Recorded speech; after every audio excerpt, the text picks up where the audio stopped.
Hi friends, YouTube ಚಾನಲ್ಗೆ ಸ್ವಾಗತ. Bhagyalakshmi serial ಇವತ್ತಿನ ಸಂಜೆಯಲ್ಲಿ ಏನು ಕತೆ ಅನ್ನೋದನ್ನು ಈಗಲೇ ನೋಡೋಣ. ಹಾಗೆ ಸೀರಿಯಲ್ ಇಷ್ಟ ಆದರೆ ಲೈಕ್ ಕೊಡಿ. ನನ್ನ ಚಾನಲಿನ ಸಬ್ಸ್ಕ್ರೈಬ್ ಆಗಿಲ್ಲ ಅಂದರೆ ಸಬ್ಸ್ಕ್ರೈಬ್ ಮಾಡ್ಕೊಳ್ಳಿ ಫ್ರೆಂಡ್ಸ್, ನನಗೆ ಸಪೋರ್ಟ್ ಮಾಡಿ. ಇಲ್ಲಿ ತಾಂಡವಗೂ ಮ್ಯಾನೇಜರ್ಗೂ ಸ್ವಲ್ಪ ಮಾತುಕತೆ ನಡೀತಾ ಇರುತ್ತೆ. ತುಂಬಾ ತಾಂಡವ ಕೋಪ ಮಾಡ್ಕೊತಾ ಇರ್ತಾರೆ. ಇಂಟರ್ವ್ಯೂಗೆ ಕರೆಯೋಕ್ಕಿಂತ ಮುಂಚೆನೇ ಅದು ನೀವು ಯೋಚನೆ ಮಾಡಬೇಕಾಗಿತ್ತು, ಕರೆದ ಮೇಲೆ ಅಲ್ಲ ಅಂತ ಹೇಳ್ಬಿಟ್ಟು ಕೂಗಾಡ್ತಾ ಇದ್ದಾನೆ. ಅಲ್ಲ, ಕೆಲಸ ಕೊಡೋಕ್ಕಾಗಲ್ಲ ಅಂದರೆ ಕೆಲಸ ಕೊಡೋಕ್ಕಾಗಲ್ಲ ಅಂತ ಡೈರೆಕ್ಟಾಗಿ ಹೇಳಿ, ಇದೇನಿದು ಕಳ್ಳನ ಮನಸ್ಸು ಪಿಳ್ಳೆನೆಪ್ಪ ಅಂತ. ತಾಂಡವ ಕೋಪ ಪಟ್ಕೊಂಡು ಆಂಕರ್ದಲ್ಲಿ ಮಾತಾಡೋದನ್ನ ನೋಡಿಬಿಟ್ಟು ಮ್ಯಾನೇಜರ್ ತುಂಬಾ ಕೂಗಾಡ್ತಾನೆ. ನನಗೆ ನಿನ್ನಂಥವನೊಬ್ಬ ನಮ್ಮ ಆಫೀಸಲ್ಲಿ ಬೇಡ ಅಂತ ಹೇಳ್ಬಿಡ್ತಾನೆ. ನಿಮ್ಮಂಥವ್ರನ್ನ ತಗೊಳ್ಳಿಲ್ದಿರೇ ಒಳ್ಳೆಯದು ಅಂತ ಹೇಳ್ಬಿಟ್ಟು ಹೇಳ್ತಾರೆ. ಕೋಪ ಮಾಡಿಕೊಂಡು ತಾಂಡವ ಹೊರಡುವಾಗ ಮನೆಯವ್ರ ಮುಂದೆ ಮತ್ತೊಂದು ಸಲ ಅವಮಾನ ಆಗೋಗುತ್ತೆ. ತಾಂಡವ ಎಲ್ಲರನ್ನೂ ನೋಡಿ ಶಾಕ್ ಆಗೋಗ್ತಾನೆ. ಅಷ್ಟೊತ್ತಿಗೆ ಟೇಸ್ಟ ಫೋನ್ ಮಾಡ್ತಾಳೆ. ಈ ತಾಂಡವ ಏನು ಇಷ್ಟೊತ್ತಾದರೂ ಒಂದು ಮೆಸೇಜ್ ಇಲ್ಲ, ಫೋನ್ ಇಲ್ಲ, ನಾನೇ ಒಂದು ಫೋನ್ ಮಾಡಿಬಿಡೋಣ ಅಂಥೇಳಿ ಫೋನ್ ಮಾಡ್ತಾಳೆ. ಫೋನ್ನ ಎತ್ಬಿಟ್ಟು ಶ್ರೇಷ್ಠ ಒಂದು 2 ನಿಮಿಷ ಬಿಟ್ಟು ನಾನೇ ಮಾಡ್ತೀನಿ ಅಂತೇಳ್ಬಿಟ್ಟು ಕಟ್ ಮಾಡ್ತಾನೆ. ಪೂಜಾ ಏನಂತಾಳೆ ಅಂದರೆ, ಏನು ಬಾವ ಇಂಟರ್ವ್ಯೂಗೆ ಬಂದಿದ್ರಾ, ಮ್ಯಾನೇಜರು ಬೈದ್ಬಿಟ್ಟು ಹೋದಂಗಿತ್ತು ಅಂತಾಳೆ. ಸುಂದ್ರಿ ಹೇಳ್ತಿದ್ದಾಳೆ, ಬೈಯೋದೆಲ್ಲಿಂದ ಬಂತು, ಮುಖ ತುಂಬ ಉಗಿದ್ಬಿಟ್ಟು ಹೋದ್ರು ಅಂತ ಹೇಳ್ಬಿಟ್ಟು. ಅದೇನು ಹೇಳಿದ್ರಲ್ಲ ಯಾರೋ ಗೊನ್ಸು, ಅದನ್ನು ಕಡಿಮೆ ಮಾಡಿಲ್ಲ ಅಂದರೆ ಇವರು ಉದ್ಧಾರ ಆಗಲ್ಲ ಅಂತ ಹೇಳ್ಬಿಟ್ಟು ಹೋದ್ರು ಅಂತ ಹೇಳಿ ಸುಂದ್ರಿ ಹೇಳ್ತಾಳೆ. ಅಲ್ಲ, ಬಾವನಂತ ಮ್ಯಾನೇಜರ್ಗೆ ಅವ್ರು ಆ ಥರ ಹೇಳ್ಬಿಟ್ಟು ಹೋದ್ರಾ? ಸುಂದ್ರಕ್ಕ ಹೇಳ್ತಿದ್ದಾಳೆ, ಯಾಕೋ ಬಾಡಿಗೆ ಮಗನೇ ಕೋಪದಲ್ಲಿದೆಯಾ? ಪೂಜಾ ಹೇಳ್ತಿದ್ದಾಳೆ, ನೋಡಮ್ಮ ಬಾವ ಅಕ್ಕನ ಥರ ಅಲ್ಲ, ಇಲ್ಲಿ ಇಲ್ಲ ಅಂದ್ರೂ ಬೇರೆ ಕಡೆ ಪಟ್ಟಂತ ಕೆಲಸ ಸಿಕ್ಬಿಡುತ್ತೆ ಅಂತ. ಪಾಪ ಬಾವ ಹೇಗೆ ಉಗಿಸ್ಕೊತಾ ಇದ್ದಾರೆ ನೋಡು ಅಂತ ಹೇಳ್ತಾಳೆ ಪೂಜಾ. ಅಷ್ಟೊತ್ತಿಗೆ ಮಗಳು ಪಪ್ಪ ಅಂತೇಳಿ ಕೂಗ್ಕೊಂಡು ಹಿಂದೆನೇ ಹೋಯ್ತಾಳೆ. ಹೊರಗೆ ಹೋಗುವಾಗ ತಿರುಗಿ ನೋಡಿಬಿಟ್ಟು ಏನು ಅಂತ ಕೇಳ್ತಾನೆ ಮಗಳಿಗೆ. ತನ್ವಿ ಹೇಳ್ತಿದ್ದಾಳೆ, ನಾನು ರಿಸಲ್ಟ್ ಬಂತು ಅಂತೇಳಿ ಕಾಲ್ ಮಾಡಿದೆ, ಆದರೆ ನೀನು ಕಟ್ ಮಾಡಿಬಿಟ್ಟೆ ಅಂತ. ಆವಾಗ ತಾಂಡವ, ಇಲ್ಲ ಸಾರಿ ಪುಟ್ಟ, ನಾನು ಏನೋ ಕೆಲಸದ ಮೇಲೆ ಇದ್ದೆ ಹಾಗಾಗಿ ಕಟ್ ಮಾಡಿಬಿಟ್ಟೆ. ಎಷ್ಟು ಬಂತು ಅಂತ ಹೇಳುವಾಗ ರಿಸಲ್ಟ್ ತುಂಬ ಚೆನ್ನಾಗಿ ಬಂತು, 91% ಬಂತು ಅಂತೇಳಿ ಅಪ್ಪನ ಮುಂದೆ ಹೇಳುವಾಗ ತಾಂಡವ ಕೂಡ ಖುಷಿ ಆಗಿಬಿಡ್ತಾನೆ. ಆ ಖುಷಿ ನೋಡಿಬಿಟ್ಟು ಸುಷ್ಮಾ ಅವರು, ನೋಡಿದ್ರೇನ್ರಿ ಮಗಳ ಮೇಲೆ ಕೂಡ ಅವನಿಗೆ ಜ್ಞಾನ ಇಲ್ಲ, ಅಪ್ಪ ಹೇಳ್ತಿದ್ದಾರೆ ನೋಡ್ದ, ತನ್ವಿಗೆ ರಿಸಲ್ಟ್ ಅಂದರೆ ಮುಂಚೆ ಎಲ್ಲ ಎಷ್ಟೊಂದು ಖುಷಿಯಾಗಿದೆ, ಆದರೆ ಈಗ ನೋಡಿ ನಿನ್ನ ಪರಿಸ್ಥಿತಿ ಎಲ್ಲಿಗೆ ಬಂತು ಅಂತ. ಏನು ಯಾರು ಪ್ರಪಂಚದಲ್ಲಿ ಮರೆಯೋದೇ ಇಲ್ವಾ ಅಂತೇಳಿ ತಾಂಡವ ಕೇಳ್ತಾ ಇದ್ದಾರೆ. ಆದರೆ ನೋಡಿ ನನ್ನ ಸೊಸೆನ, ತನ್ವಿಗೆ ಒಳ್ಳೆ ರಿಸಲ್ಟ್ ಬಂತು ಅಂತೇಳಿ ನಮ್ಮೆಲ್ಲರನ್ನೂ ಇಲ್ಲಿ ಕರ್ಕೊಂಡು ಬಂದಿದ್ದಾಳೆ ಖುಷಿಗೆ ಅಂತ ಅಂದ್ಕೊಂಡೆ. ಇನ್ನೂ ಇಷ್ಟೊತ್ತಾದ್ರೂ ಈ ಮಾತು ಯಾಕೆ ಬಂದಿಲ್ಲ ಅಂತ. ನೋಡಿ, ನಿಮ್ಮ ಸೊಸೆಗೆ ಹೋಲಿಕೆ ಮಾಡಬೇಡಿ, ಇವಳಕ್ಕಿಂತ ನಾನು ಎಷ್ಟೋ ಬೆಟರು, ಅವಳಕ್ಕಿಂತ ನಾನೇ ಬೆಸ್ಟು ಅಂದಾಗ ಅವರಪ್ಪ ಹೇಳ್ತಾನೆ, ಕುಸುಮ ಇವನು ಯಾವ ಕಾರಣಕ್ಕೂ ಯಾವತ್ತೂ ಇವನು ಉದ್ಧಾರ ಆಗೋದೇ ಇಲ್ಲ ಅಂತ. ತಾಂಡವ ಊಟಕ್ಕೆ ಕರೆದಂಥ ಹುಡುಗ ಶ್ರೇಷ್ಠ ಮನೆಗೆ ಬಂದೇ ಬಿಟ್ಟವನೆ. ಅದು ಸ್ವೀಟ್ ತೊಗೊಂಡು ಬಂದಿದ್ದಾನೆ, ಮೈಸೂರು ಪ್ಯಾಕ್ನ. ಶ್ರೇಷ್ಠ ಕೊಡೋಕೋದ್ರೆ, ಯಾಕೋ ಬಂದಿದ್ಯಾ ಮತ್ತೆ ಮಾಡೋ ಕೆಲಸ ಇಲ್ವೇನೋ ಅಂತ ಕೂಗಾಡ್ತಾಳೆ. ಅಷ್ಟೊತ್ತಿಗೆ ತಾಂಡವ ಬರೋದನ್ನು ನೋಡಿ, ತಗೊಳ್ಳಿ ಬಾಸ್ ಸ್ವೀಟು ಅಂತ ಹೇಳ್ತಾನೆ. ಮೈಸೂರು ಪ್ಯಾಕ್ ಕೊಡೋಕೆ ಹೋಗಿದ್ದಕ್ಕೆ ತಾಂಡವ ತಳ್ಳಿಬಿಡ್ತಾನೆ. ಬಾಸ್, ಮೈಸೂರು ಪ್ಯಾಕು, ತುಪ್ಪದ ಮೈಸೂರು ಪ್ಯಾಕ್ನ ಹೀಗೆ ತಳ್ತಾ ಇದ್ದೀರಾ ಅಂತ ಹೇಳ್ತಾನೆ. ಓ, ಮುಖ ಉದಿಸ್ಕೊಂಡಿದ್ದೀರಾ ಅಂತಂದರೆ ಕೆಲಸ ಸಿಕ್ಕಿಲ್ಲ ಅಂತ ತಾನೇ? ಏನು ತಮಾಷೆ ಮಾಡ್ತಾ ಇದೆಯಾ? ನಾನೇ ಅವಾಗ ತಮಾಷೆ ಮಾಡಿದೆ ಬಾಸ್, ಸುಮ್ಮನೆ ಕೇಳಿದೆ ಅಷ್ಟೇ, ಕೆಲಸ ಸಿಕ್ಕಿಲ್ವಾ ಅಂತ. ನೀನು ಕೆಲಸ ಎಷ್ಟೈತೆ ಅಷ್ಟು ನೋಡ್ಕೊ ಅಂತೇಳಿ ಶ್ರೇಷ್ಠ ಅವನಿಗೆ ಕೂಗಾಡ್ತಾಳೆ. ಬಾಸ್ ತಾನೇ ನನ್ನ ಊಟಕ್ಕೆ ಕರೆದಿದ್ದು, ಅದಕ್ಕೋಸ್ಕರನೇ ನಾನು ಬಂದಿದ್ದು ಅಂತ ಹೇಳಿ ಅವ್ರು ಹೇಳ್ತಾರೆ. ಈಗ ಪ್ಲಾನ್ ಚೇಂಜ್ ಆಗಿದೆ, ಏನು ಮಾಡೋದು, ಸರಿ ಬಾಯಿ ಶ್ರೇಷ್ಠ ಅಂತ ಹೇಳ್ಬಿಟ್ಟು ಹೋಗ್ಬಿಡ್ತಾನೆ. ಶ್ರೇಷ್ಠ ಹೇಳ್ತಾವಳೆ, ನೀನು ಚಿಂತೆ ಮಾಡಬೇಡ ಬಿಡು ಅಂತ ಹೇಳಿ, ನಮಗೆ ಕೆಲಸ ಬೇಕೇ ಬೇಕು ಅಂತ. ಯಾಕೆ ಚಿಂತೆ ಮಾಡ್ತಾ ಇದೀಯಾ, ನನ್ನ ನೆನ್ನೆ ಕರೆದ್ರಲ್ಲ ಫೋನ್ ಮಾಡಿ, ನಾನೇ ಬೇಡ ಅಂದಿದ್ದು, ನಾಳೆ ಅವ್ರ ಹತ್ರ ಹೋಗಿ ನಾನು ಕೆಲಸ ವಿಚಾರಿಸ್ಕೊಂಡು ಬರ್ತೀನಿ ಅಂತ ಹೇಳ್ತಾನೆ. ಕೆಲಸಕ್ಕೆ ಒದ್ದಾಡೋದಕ್ಕೆ ನಾನೇನು ಎಮ್ಮೆ ಭಾಗ್ಯನ, ನಾನು ತಾಂಡವ ಸೂರ್ಯವಂಶಿ, ಕೆಲಸನೇ ನನಗೆ ಹುಡ್ಕೊಂಡು ಬರುತ್ತೆ ಅಂತ ಹೇಳ್ತಾನೆ. ಭಾಗ್ಯ ಕೆಲಸ ಮುಗಿಸ್ಕೊಂಡು ಮನೆಗೆ ಬರ್ತಾಳೆ. ಅತ್ತೆ ಮಾವ ಇಬ್ಬರು ಕೇಳ್ತಾರೆ, ಯಾಕೆ ಮಗಳೇ ಸಪ್ಪಗಿದೆಯಾ ಅಂತ. ಏನಿಲ್ಲ ಅಂತಾಳೆ. ಇಲ್ಲ ಹೇಳು ಮಗಳೇ, ಏನಕ್ಕೆ ಸಪ್ಪಗಿದೆಯಾ ಅಂತ ಹೇಳ್ತಾಳೆ. ತುಂಬಾ ಬೇಜಾರಾಗಿರ್ತಾಳೆ ಭಾಗ್ಯ.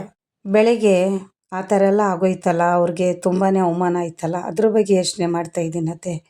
ತುಂಬಾ ಬೇಜಾರಾಗ್ತಿದೆ, ನನ್ನ ಸಂತೋಷಕ್ಕೆ ಅವ್ರ ಕೆಲಸ ಹೋಯ್ತು ಅಂತ ಹೇಳಿ ಭಾಗ್ಯ ಅವ್ರ ಮಾವ ಹೇಳ್ತಿದ್ದಾರೆ, ನಿನ್ನಿಂದ ಅಲ್ಲ ಆಗಿರೋದು, ಅವನಿಂದನೇ ಅದು ಮಿಸ್ಟೇಕ್ ಆಗಿರೋದು, ಅದಕ್ಕೆ ನೀನೇನು ಮಾಡ್ತೀಯ ಅಂತ. ಹಾಗಲ್ಲ ಮಾವ, ಮಕ್ಕಳು ಮುಂದೆ ಅಪ್ಪ ಯಾವತ್ತಿದ್ರೂ ಹೀರೋನೇ. ಅದು ಅಲ್ಲದೆ ನನ್ನಿಂದನೇ ತಾನೇ ಕೆಲಸ ಹೋಗಿದ್ದು, ನನ್ನಿಂದ ಇನ್ನೊಬ್ಬರು ದುಃಖ ಪಡಬಾರ್ದಲ್ವ ಮಾವ ಅಂತಾಳೆ. ಭಾಗ್ಯ, ನಿನ್ನಿಂದ ಏನೂ ಆಗಿಲ್ಲ, ಅದೆಲ್ಲ ತಲೆಯಲ್ಲಿ ಇಟ್ಕೊಂಡು ಏನು ಯೋಚನೆ ಮಾಡಬೇಡ, ಹೋಗಿ ಫ್ರೆಶ್ ಅಪ್ ಬಾ ಅಂತ ಅವ್ರ ಮಾವ ಹೇಳ್ತಾರೆ. ಇಲ್ಲಿ ಪುರೋಹಿತ್ರ ಮನೆಗೆ ಪೂಜಾನ ಕರ್ಕೊಂಡು ಗಂಡಿನ ಬಗ್ಗೆ ಮಾತಾಡೋಕೆ ಬಂದಿದ್ದಾರೆ. ಪೂಜಾ ಅವ್ರ ತಾಯಿ ಹೇಳ್ತಾ ಇದ್ದಾರೆ, ತುಂಬ ಒಳ್ಳೆ ಹುಡುಗಿ, ಎಲ್ಲ ಕಡೆಗೂ ಹೊಂದ್ಕೊತಾಳೆ, ಅದು ಬೇಕು ಇದು ಬೇಕು ಅಂತೇಳಿ ಯಾವುದೂ ಕೇಳಲ್ಲ ಅವಳು. ಸುಷ್ಮಾ ಅವರು ಅವ್ರ ಮಕನೇ ನೋಡ್ತಾ ಇದ್ದಾರೆ. ಅತ್ತೆ ಮಾವನ ಜೊತೆಯಲ್ಲೆಲ್ಲ ಚೆನ್ನಾಗಿ ಹೊಂದ್ಕೊತಾಳ ಅಂತ ಕೇಳ್ತಿರುವಾಗ, ಅಯ್ಯೋ ಅಂಥ ಸಮಸ್ಯೆ ಎಲ್ಲ ಏನಿಲ್ಲ, ದೊಡ್ಡವರು ಚಿಕ್ಕವರು ಅಂತೇಳಿ ಎಲ್ಲರ ಜೊತೆಗೆ ತುಂಬ ಚೆನ್ನಾಗಿ ಹೊಂದ್ಕೊತಾಳೆ ಅಂತ ಅವ್ರ ತಾಯಿ ಅವಳ ಬಗ್ಗೆ ಹೇಳ್ತಿದ್ದಾರೆ. ಸುಷ್ಮಾ ಅವರು ಅವ್ರನ್ನೇ ನೋಡ್ತಾ ಇದ್ದಾರೆ. ಹುಡುಗ ಹಾಗಿರಬೇಕು ಹೀಗಿರಬೇಕು ಅಂತ ಏನಾದರೂ ನಿರೀಕ್ಷೆ ಇದೆಯಾ ಅಂತ ಕೇಳ್ತಾರೆ.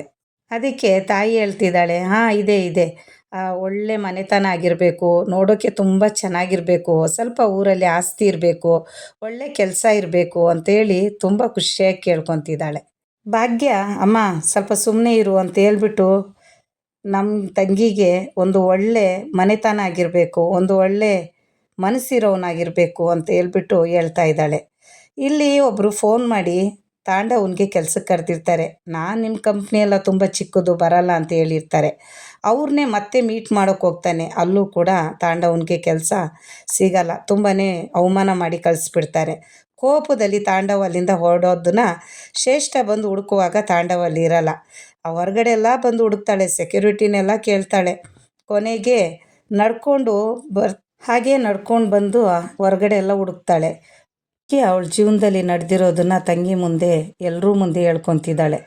ಏನೇ ಆಗಲಿ ನನ್ನ ತಂಗಿಗೆ ಮಾತ್ರ ತನ್ನತನನ ಬಿಟ್ಕೊಡ್ಬಾರ್ದು, ತುಂಬ ಚೆನ್ನಾಗಿ ನೋಡ್ಕೋಬೇಕು ಹುಡುಗ ಅವಳಿಗೆ ಅಂತೇಳ್ಬಿಟ್ಟು ಕೆಲವು ಕುಸುಮ ಅವ್ರು ಹೇಳ್ತಿದ್ದಾರೆ ತುಂಬ ದುಃಖದಲ್ಲಿ. ಹೌದು ಭಾಗ್ಯ, ನಮ್ಮನೇಲಿ ನೀನು ಕಷ್ಟಪಟ್ಟಂಗೆ ಪೂಜಾ ಕಷ್ಟಪಡಬಾರ್ದು ಅಂತ. ನಮ್ಮನೆ ಮನೆತನನ ನೀನು ಹುಡುಕ್ಲೇಬೇಡ.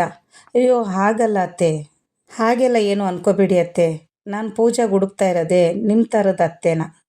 ಅದೆಷ್ಟೇ ಕಷ್ಟ ಬಂದ್ರೂ ಸೊಸೆನ ಬಿಟ್ಕೊಡ್ಲಿಲ್ದೆ ಇರೋವಂಥ ಅತ್ತೆ ಮಾವ ಬೇಕು, ಅಂಥ ಮನೆಗೆ ನನ್ನ ತಂಗಿನ ನಾನು ಸೇರಿಸ್ಬೇಕು ಅಂತಾಳೆ ಭಾಗ್ಯ. ಇಲ್ಲ ಭಾಗ್ಯ, ನಮ್ಮ ಮನೆಯಿಂದ ನಿನಗೆ ತುಂಬ ಸಮಸ್ಯೆ ಆಗಿದೆ ಅಂತೇಳಿ ಕುಸುಮ ಅವ್ರು ಹೇಳ್ತಿದ್ದಾರೆ. ಇಲ್ಲ ಖಂಡಿತವಾಗ್ಲೂ ಇಲ್ಲ ಅತ್ತೆ ಅಂತಾಳೆ.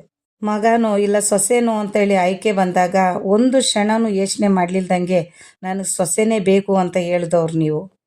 ಅವಳನ್ನ ಬಿಟ್ಟು ನಾವು ಇರಲ್ಲ ಅಂತ ಹೇಳಿದ್ರಲ್ಲ, ಇದಕ್ಕಿಂತ ಹೆಚ್ಚಾಗಿ ತವರು ಬಿಟ್ಟು ಬಂದಿರೋ ಹೆಣ್ಣಿಗೆ ಇನ್ನೇನು ಬೇಕತ್ತೆ ಅಂತಾಳೆ. ಸರಿ ಬಿಡು, ಇವಾಗ ಬಂದಿರೋ ಕೆಲಸ ಬಿಟ್ಟು ಏನೇನೋ ಮಾತಾಡ್ತಾ ಇದ್ದೀವಿ ನಾವು.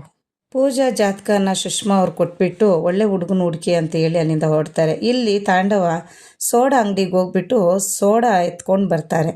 ತುಂಬ ಟೆನ್ಷನ್ನಲ್ಲಿರ್ತಾರೆ. ಆ ಸೋಡಾ ತಂದು ಇಟ್ಕೊಂಡು ಅವ್ರಿಗೆ ಆಗಿದ್ದು ಎಲ್ಲೆಲ್ಲ ಅವಮಾನ ಆಯಿತು ಅದ್ರ ಬಗ್ಗೆ ಎಲ್ಲ ಯೋಚನೆ ಮಾಡ್ತಿದ್ದಾರೆ.